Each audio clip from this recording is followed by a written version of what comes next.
guys, it's Liz. Welcome to my channel. On this channel, I'm going to be testing out beginner-friendly patterns. I'm always on the lookout for actual beginner-friendly patterns. There's been so many times where I've purchased a pattern or even found a free pattern online and you think it's going to be so easy, and then you read the instructions and you're like, I honestly have no idea what they're talking about. Okay.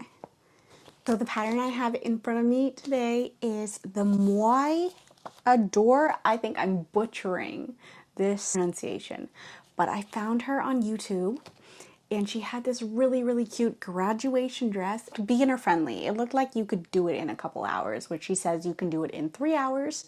So we're gonna test that out. I will leave a link down in the description if you guys wanted to try out this thing. Don't worry, we will be getting to free patterns too, but this dress, ever since I was interested in sewing, I've wanted to sew. We are going to get into it.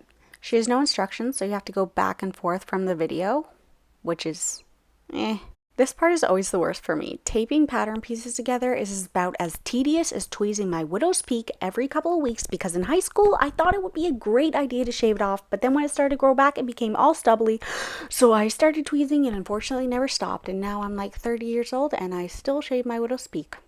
It's never grown back. Just me? Okay then. I have this rib knit fabric, and I got it from the Fabric Snob. It's just like a black kind of rib knit. It's really pretty. Yeah, and we're gonna use that for this dress today. Just gonna pin the fabric.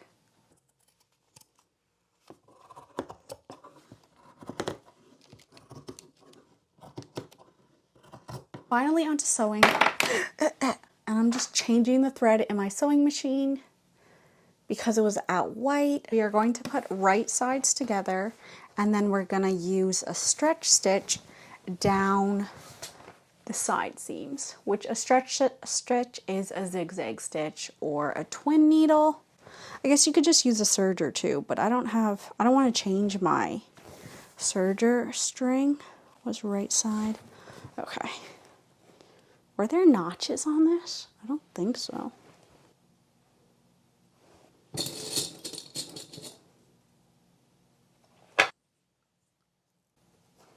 So you're going to do this to both sides of the dress. I have a little piece of test fabric right here. Right here. Is here. Is here. And I'm just going to try this on the sewing machine before I go in with my main fabric. So these stitches look good, so we're going to get in with our main fabric.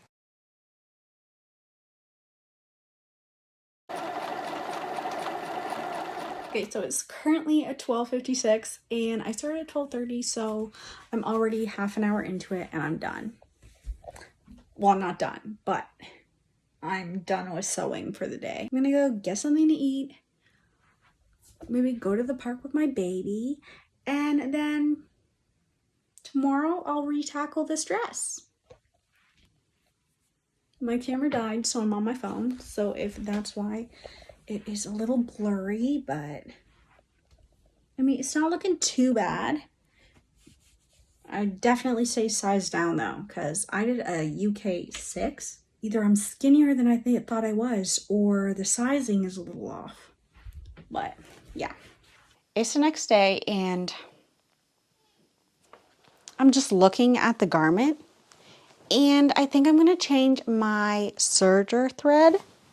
Is this even working? Are you even doing anything? Okay, so I changed the thing. Now it's time to do the thing. The thing. So descriptive I am.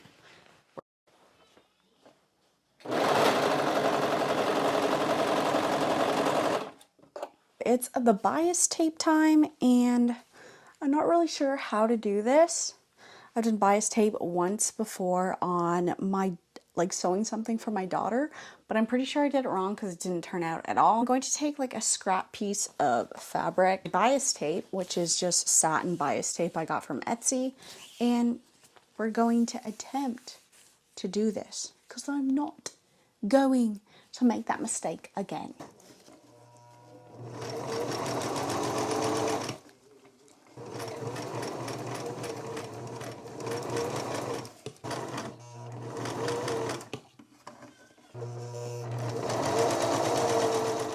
see this? Do you see this mess? It's like nothing is fitting right. Nothing is doing what I want it to.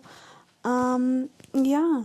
So I had to take it in a little bit, which was horrible because clearly, whatever. This material seems to be really hard to work with. It just like, it's not great. There's that.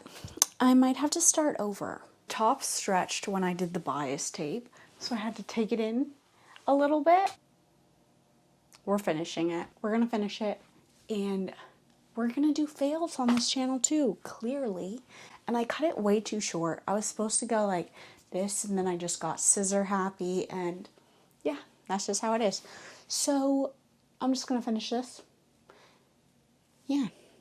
It's basically just doing the bias tape all over the bottom, and then we connecting the straps, and then we're basically done.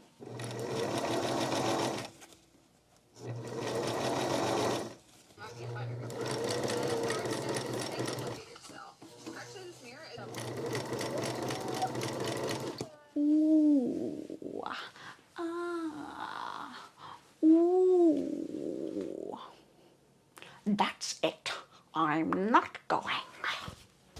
Now that I have it on my body and like it is a fail because clearly I can't wear this out anywhere because of all the mistakes I made. But I really want to make a second one because it looks so nice.